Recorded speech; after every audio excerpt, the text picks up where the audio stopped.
Sir biology easy હતું, chemistry medium લાગ્યું, ફિઝિક્સનું paper tough લાગ્યું, આવું કહેતા જે વિદ્યાર્થીઓ જોવા મળ્યા. રીનીટ 2026 નું પેપર જે છે તે આખરે સમાપ્ત થયું અને આ પેપર બાદ જે આપણે પેપરને જો એનાલિસિસ કરીએ કાં તો એક ઓવરવ્યુ હું તમને પેપરનો આપું તો આપણે બાયોલોજી સેક્શનની વાત કરીએ તો ઘણું બધું સહેલું સેક્શન કહેવાય, પણ એ ઘણા બધાને આવડ્યું હશે, બરાબર. એટલે બાયોલોજીના મેરિટ ઉપર કાં તો બાયોલોજીના માર્ક્સ ઉપર આ વખતે જે છે તે રેન્ક ડિસાઇડ નહીં થાય.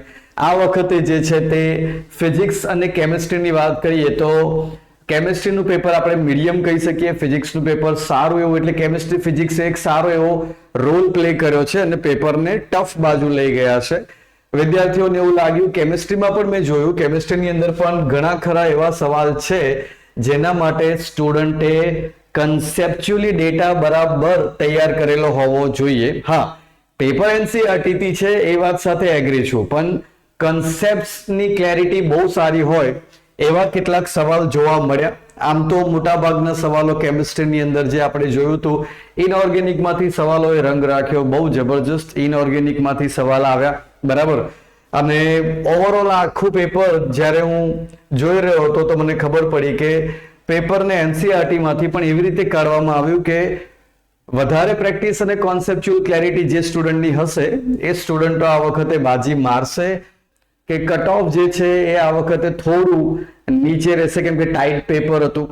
તો ઓવરઓલ પેપર વિશે આપણે એવું કહી શકીએ કે ખરેખર નીટની રેપ્યુટેશનને જાળવે એવું પેપર નીકળ્યું છે. સારું પેપર છે, મહેનત કરનારા વિદ્યાર્થીઓને કોઈ પ્રોબ્લેમ આવવાનું નથી આ પેપરમાં. હા, આપણે એગ્રી કરીએ છીએ ફિઝિક્સ થોડું ટફ હતું, ફિઝિક્સનું સેક્શન, કેમિસ્ટ્રી મીડિયમ લેવલ પર, બાયોલોજી બહુ સારું, એટલે ઓવરઓલ પેપર જોઈએ તો નીટ પ્રમાણેનું પેપર નીકળ્યું છે. હવે જુલાઈની અંદર જ્યારે રિઝલ્ટ આવશે ત્યારે જે છે શું થાય છે એ આપણે હવે જોવાનું રહ્યું. હવે વિદ્યાર્થીઓ, આ જે આપણું પેપર છે એમાં કેમિસ્ટ્રી સેક્શનની જે આન્સર કી જે છે તે આજે રાત્રે એક્સિલેન્ટ એકેડમી એપ્લિકેશન ઉપર અપલોડ થઈ જશે.